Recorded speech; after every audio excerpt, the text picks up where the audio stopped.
ಶ್ರೀ ಗುರುಭ್ಯೋ ನಮಃ. ಪ್ರತಿದಿನ ನಾವು ಬೆಳಿಗ್ಗೆ ಎದ್ದಾಗಿಂದ ರಾತ್ರಿ ತನಕ ಮಾಡುವಂತಹದ್ದು ನಮ್ದು ಒಳ್ಳೆಯ ಕೆಲಸ ಕಮ್ಮಿ, ನಮ್ಗೆ ಬೇಡವಾದಂತಹ ಕೆಲಸಗಳು ತುಂಬಾ ಆಗುತ್ತೆ ಅಂತ ನಾವು ಪ್ರತಿದಿನ ಕೂಡ ಹೇಳಿದ್ದೇನೆ, ಈ ಮುಂದೆ ಕೂಡ ಹಾಗೆ. ಅದಕ್ಕೋಸ್ಕರ ದೇವರ ಹತ್ರ ಕೇಳುವುದು ಕ್ಷಮಾಪಣ ಸ್ತೋತ್ರ ಅಂತ, ಕ್ಷಮೆಯನ್ನು ಕೊಡು ಅಂತ. ನಾನು ಮಾಡೋದು ತಪ್ಪು, ಆ ತಪ್ಪನ್ನು ತಪ್ಪಿಗಾಗಿ ಕ್ಷಮೆ ಕೊಡು, ನನಗೆ ತಿಳಿಯದೆ ಮಾಡ್ತಾ ಇದ್ದೇನೆ ಅಂತ ಆದಷ್ಟು ತಿಳ್ಕೊಳ್ಳಿಕ್ಕೆ ನನಗೆ ಜ್ಞಾನವನ್ನು ಕೊಡು ಅಂತ ಭಗವಂತನ ಕೇಳಬೇಕು. ಆ ಶ್ಲೋಕ ಈ ರೀತಿಯಾಗಿ ಉಂಟು.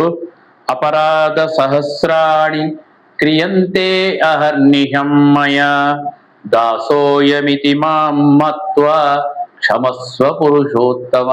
ಈ ಪ್ರಕಾರವಾಗಿ ಭಗವಂತನ ಹತ್ರ ಕ್ಷಮೆಯನ್ನು ಕೇಳಿದರೆ ಖಂಡಿತವಾಗಿಯೂ ನಮ್ಗೆ ಅನುಗ್ರಹ ಕ್ಷಮೆ ಕೊಡ್ತಾನೆ, ನಮ್ಮ ತಪ್ಪುಗಳನ್ನು ಒಪ್ಪನ್ನಾಗಿ ಮಾಡ್ತಾನೆ ಅಂತ ನಮ್ಮ ಪುರಾಣ ಹಾಗೆ ಹಿರಿಯರ ಮಾತು ಕೂಡ.